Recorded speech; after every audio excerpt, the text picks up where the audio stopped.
You want to mirror them. Right. In Windows, it's called duplicate. All right. All right. Now I can see what you see. Fantastic. Before we were looking at two different things. I think it would help. All right.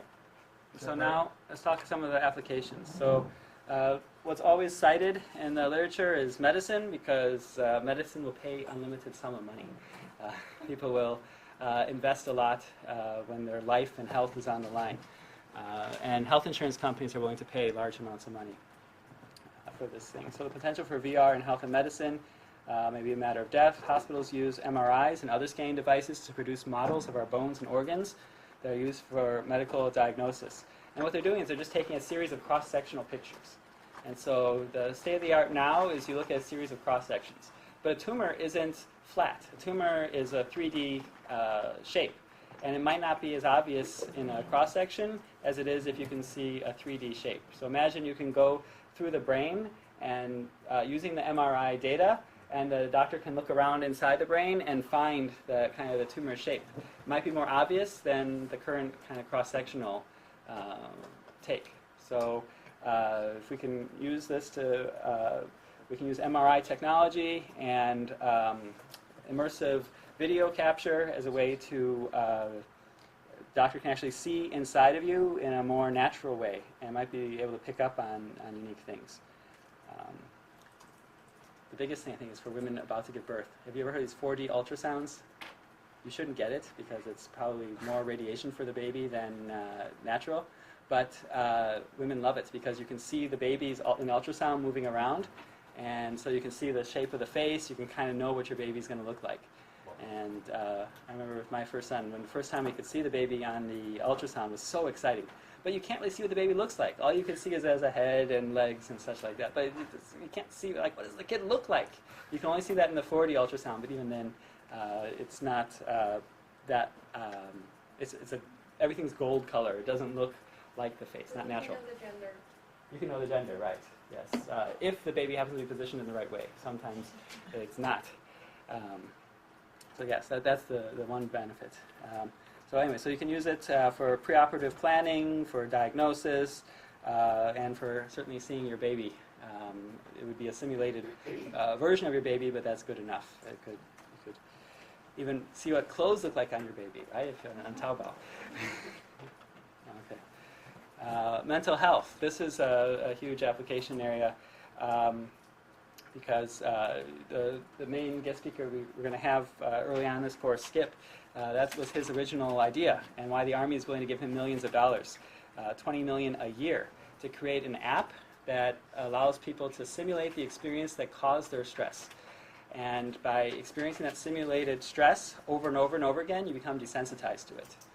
And I have a video I can show you in a bit about people that have a fear of flying or fear of elevators.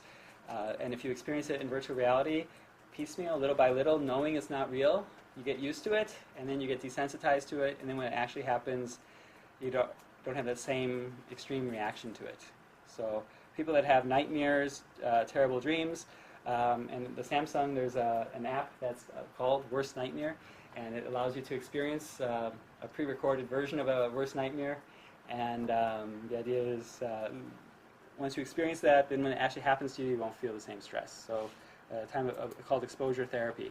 And we do this in the real world to this day, but it's hard to simulate certain experiences. And sometimes that real experience will cause an extreme anxiety or actually be physically dangerous to you. In virtual reality, you could cause people that extreme anxiety for sure, but it should be calming to them in the sense that it's not real. They could just take off the mask any moment and be out of it. So that's a big thing. Education. So I'm trying to use a 360 camera here to make the online student experience better for the lecture. There's a company called Titans of Space that lets you explore the solar system. Do you think this is good? Like, you can see a planet up close. Do you think you remember more after a VR experience than if you just saw a picture in a book? Yeah. You might think so. One of my colleagues, a professor at National Jiaotong University, he did a study looking at augmented reality versus audio tour in a museum. And so museums have the audio tour where you put the headphones on and you look at the pictures and the music tells you, the voice tells you what each picture's about. And he created an augmented reality version using a software that I'm going to teach you how to use. Very simple. And that software is designed that when you're looking at the object wearing the glasses, it identifies, aha, you're looking at that object. Aha, my password's incorrect. Then it shows you a video description of that. And it's using bone conduction against your ear. So no one else can hear it, only you. So it's vibrating against your skull, and only you can hear that. And so it's this immersive explanation of it with someone talking, and even the picture of somebody is pointing. You see a virtual person pointing at different aspects of the painting and explaining it to you. So only you can see that, not everyone else can see that. And he wanted to see if that immersive experience was good, whether or not people would be really excited by that thing and learn more. So they gave him a pre-test of knowledge before and a post-test. And the audio tour only people learned more than the people with the virtual reality. The people with the augmented reality experience, they loved it. It was really exciting and fun, but they didn't remember very much about it. They were just mesmerized by this kind of concept. It was so cool. This tour guide gave you a personal tour, and I saw all this stuff. But what did they remember? Almost nothing. So that's the worry with these educational things, is sometimes the coolness factor overrides the actual learning. Christina? So that's novelty effect, right? Yes. If you give it to people enough times and it becomes part of like standard museum practice or standard classrooms, presumably people will continue to learn. And they'll learn more like in the long run. So I'm going to pass around a Google Glass, and I want you guys to get this experience. It's one model out there. There's a little touchpad on the right side. If you touch it with your finger, just tap it with your right finger on the side. It's just like a laptop touchpad. That'll bring up a menu, and you can swipe left and right and see different menus.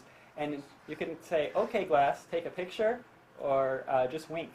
It's designed to, if it looks at your eye and you wink, I set it up to take a picture. Or you can ask it questions. Is this connected to USB Wi-Fi? Ask it to translate Chinese word to English. It should be able to do it. And you're not allowed to wear it on tests. Yes, you're not allowed to wear it. I want to wear it for lecture because it's so great. You can see your notes. Wait, These are the key we can points. program everybody's name and what they look like in it. That's exactly right. It can be used for facial recognition. Yeah. So there's a camera in the front, and there's a computer. It's a pretty decent computer, 1.2 gigahertz, 12 gigabyte hard drive built into that. And the battery lasts only about half an hour. It allows you to, it can look at a face just like Facebook does, and it recognizes who's in the picture. Same thing. You can program it to recognize whose people are, and then when it sees their face, it tells you their name and how to pronounce it, which might be valuable for teachers. I think schools should do that for us. They should give us that, so the first day of class we know everybody's name. That would make life so much easier. Instead, I had to take notes on you guys, and I have to rehearse and actually remember it the old-fashioned way. Well, while you're passing this around, I just have a question for you if anybody wants to try and answer it. But why do you think that you might remember something more if you saw it in VR than if you saw it just either in real life or in 2D? What kind of mechanisms do you think might cause that? It's a combination of senses. I mean, if you have like wind blowing, then it's touch, and then sight, smell maybe. So there's more things about it. Okay. Anybody else? With VR, you're more focused, right? So all the distractions aren't there. Right? Maybe there are distractions in the VR. And what you were saying was sort of like the salience of the stimulus. So the more salient it is, the more you remember it. Right? Can anybody think of anything else? Christina mentioned novelty.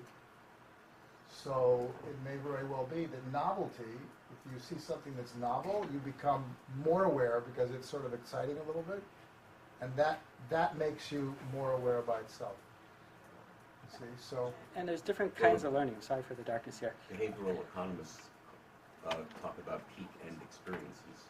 Right. And that's what you remember, the peak and the end. Right. So that could be a That's peak-like interesting. experience. It's a peak-like experience, and also it might say that when you're creating a virtual reality app or game, the experience that you give them right at the end of it is going to be the thing that they're going to remember emotionally better.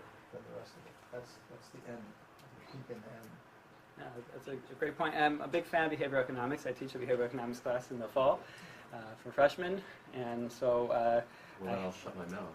no, I appreciate that. I like we cite Dan Ariely and Daniel Kahneman and various interesting speakers. A fascinating way of thinking. Behavioral economics is kind of understanding what makes you make the decisions that you make, and understanding the decision-making process, which oftentimes we're kind of illogical. And if the Google Glass isn't working, just be sure to, it has to be touching your temple and touch the sidebar. It'll turn on. Just tap the right side. Or tap or swipe. It'll eventually come on. It's a little tiny screen on the right side. Yeah, it's not working for her, no. There's a power button too, so there's a little circular button on it on the side that might have gotten turned off. All right, so I appreciate Matthew's point about peak versus end experience. So you remember these kind of exciting experiences, or your last memory of someone when they pass away, like, oh, the last time I saw them, this is what happened. That's often what works. So that's one way we can do learning.